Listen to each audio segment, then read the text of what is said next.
अस्सलामुअलैकुम hi guys welcome to my YouTube channel हम आपके క్రియేటివిటీ టుడే వ్లాగ్ మా అమ్మ స్టైల్లో చేసే చికెన్ కర్రీ చాలా ఈజీ ప్రాసెస్ ముందుగా చికెన్ ని వాష్ చేసుకొని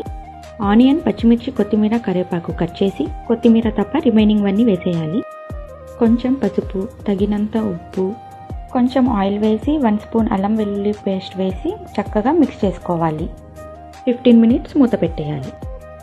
దెన్ 80% చికెన్ ఉడికిపోయింది ఆ తర్వాత కారం స్పైసీగా తినే వాళ్ళు కొంచెం ఎక్కువ వేసుకోండి ధనియా పౌడర్ గరం మసాలా ఆప్షనల్ ఉంటే కష్కష్ అండ్ కొంచెం కొబ్బరి పొడి వేసి మిక్స్ చేసుకోవాలి బాగా 10 మినిట్స్ మూత పెట్టేయాలి కొత్తిమీర జల్లేసుకుంటే రెడీ ఫర్ గుమగుమలాడే చికెన్ కర్రీ రోటీతో కానీ రైస్తో కానీ సర్వ్ చేసుకుంటే చాలా బాగుంటుంది నాలాగా ఎంతమంది పప్పు విత్ చికెన్ తింటారో కామెంట్ చేయండి please like subscribe thanks for watching